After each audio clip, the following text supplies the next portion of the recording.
Yeah, we did, but, you know, again, they've got to carry over to the basketball court. Their confidence is going to come from demonstrated performance, going on a basketball court and doing it. The first game we have is a road game in a tough environment where you're coaching from the end zones, in a team that's going to, you know, play pretty, you know, controlled basketball. So it'll be a good test for us because you have to be a disciplined team on both defense and offense because of how they play. You said this summer that Willie didn't maybe know how good he could be, and that maybe you didn't even know how good he could be when you were recruiting him. How he's starting now, last couple games in stretches, dominating. Is he figuring it out? And are you? He's just getting more confident again. He's starting to perform on the basketball court, and he knows now he can do it. See, all the talk and all the other stuff, it's not about that. It is about going on that court and performing, then knowing I can do this if I choose to do it, and then being disciplined enough to come out. And, you know, he does sub himself. We got some other guys that have, you know, they don't want to sub themselves. They think staying on the court is what it's about when it's not, but he's done great. You guys got better. You were better at Louisville than you were at Notre Dame. Are there road lessons that guys take from one to the next? Yeah, we're a different team. We didn't have Ryan. That's the biggest lesson you learn from that. You know, we didn't have the full complement of our team. What do you notice? Every guy you hear says, we're better, we're better, we're better. What are you noticing after all this long stretch now that you've been able to work with? Well, they've eaten those meals now, and so now they're putting on weight. You know, they're getting time to weight train, which is a little harder to do when you're doing classes and all the other stuff. And they're spending a lot of time together. So not only are individual players getting better with the way we do this, what happens is your team starts to get better. See, Ryan now is around his team 24 hours a day, and he's able to really connect with them, and now he's able to lead more. But you got to be around them. You got to be with them. They got to know that, and he's doing it now. What does having Nerlens and Willie on the court do for Alex when you go with that big group? We're a big team, but it's again, we should be a great rebounding team, but you got to make efforts. I mean, the whole thing, it's not talent, it's an effort level. If you have talent and they give you a great effort, more of an effort than the other team, you do what we did last year. You win most of the games.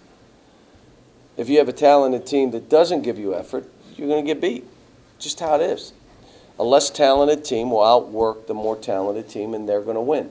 That was the first thing that we had to convince these guys of. The second part of it was the mental discipline you need to sustain 40 minutes. You can't play 3 or 4 minutes and then say, okay, now I'm just going to do what I want to do, which is what we had done throughout. And then the last part of it is how bad they need each other. I mean, I think they're starting to understand it, but I'm not sure they're quite there yet.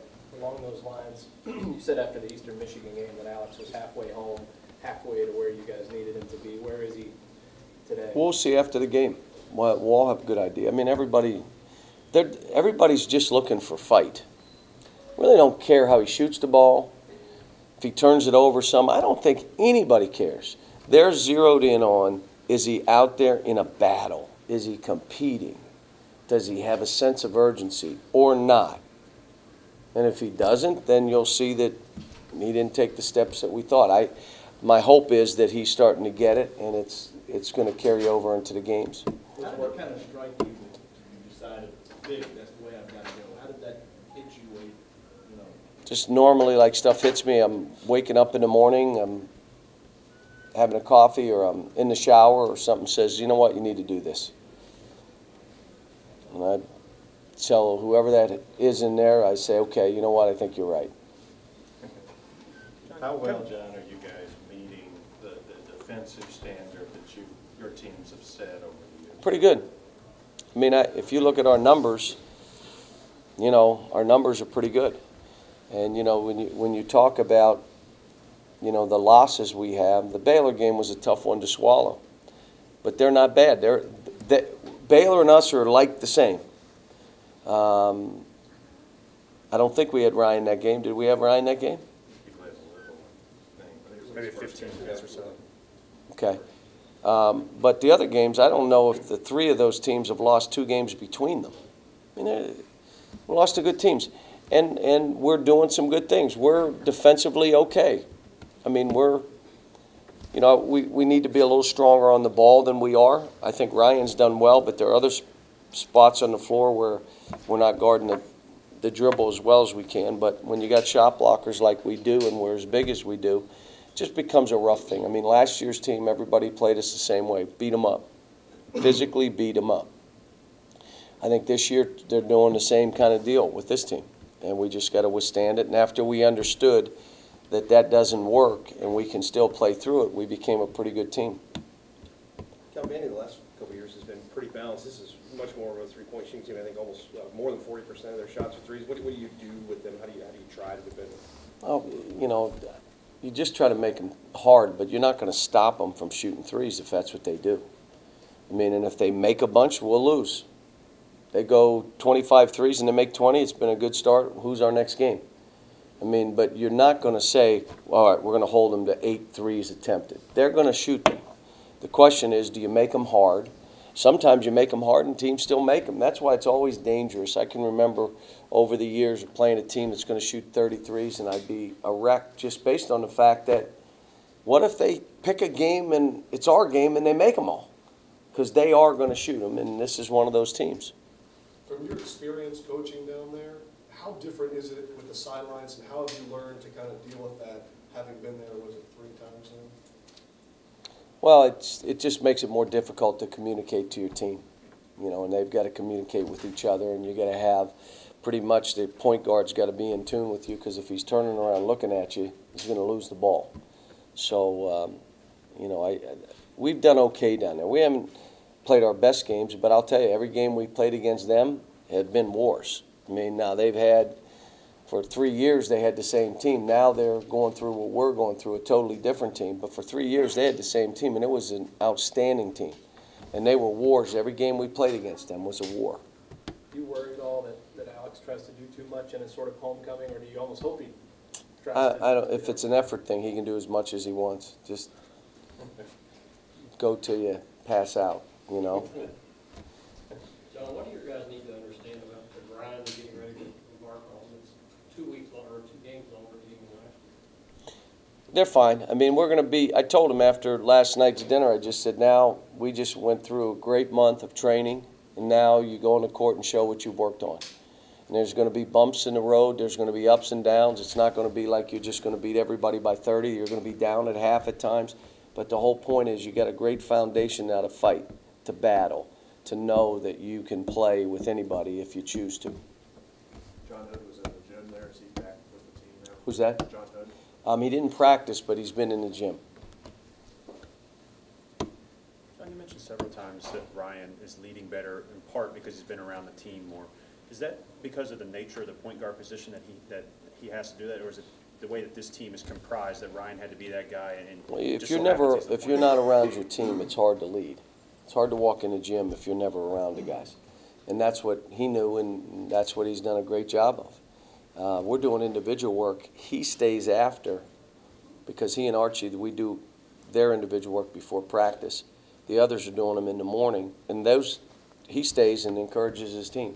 That's what leaders do. Instead of going back, well, I'm not worried about anybody. He's sitting there and encouraging them. You got this, go. And that's what those guys got to know, that you're there for them. He's going to have the ball in his hands. I'm pleased with the decision-making he's making. He's getting physically tougher so he can play through bumps. He's gained, I think, 7 or 8 pounds. So that stuff's all good, too. John, how well does Alex take coaching, take instruction? It's great. How much does that help his development to take? Well, it's to listen and then to change what you do is 2 different things. I mean, as far as he's respectful and he's not, is he responding to everything? No. That's because it's really hard. And it's like anybody else, you get in a comfort level and someone tries to push you out of that comfort level, you fight it. Someone tries to get you to play harder and you don't. Sometimes it becomes embarrassing when everybody's watching that you're not able to do it, and it makes it doubly hard to break through. But, as soon as he finds out that he can do this, every great player out there was a point in his career that he had to learn what Alex is learning. Yeah, I gotta bust through this when I'm tired. I cannot look exhausted. I cannot play like I'm, and then I don't need anybody to alibi for me. I don't need that. What I need is to just change, and you got to recognize it first, which he has. Now you got to change it. Last question? Over the years, you've been really good at kind of saying how many teams are elite and can make a run. How many do you see now, and how do you get into that? I think there are probably. I really don't. Again, I haven't watched the season as closely. Like, I didn't even watch games last night. I would tell you that what I'm seeing, there's probably 30 teams that could be in the Final Four. And I don't think there's any clear-cut national champion winner. If you talk about Louisville, they got to be right there as one of those if you're talking 4 or 5. Possibly a Duke. I like Michigan. They're doing it shooting. Scares me sometimes, because sometimes you go on a run, you'll go a month and can't make a shot. And if that's what you're relying on, your team goes south. But I think Michigan right now may be playing better than anybody in the country, that being said. So I think there's like 30, 40 teams that could get to the Final Four. You're seeing well, at this point, probably not. But by March, that's what our plan would be. And I would tell you that even teams like VCU, teams like Butler, those teams all have a chance. You have teams ranked in the top 20 that, I think one team got beat by 30 at home last night. That's why I say, and that team got beat. It's one of those years. It's just like a couple years ago where I'm worried about my team. That's all I got to worry about. When Get you my say team that, right. Does that give you confidence in your team because it's so open? No, it's great for all of us out there. It's just, okay, who's going to have their team playing the best in March? Because that's what it'll be about.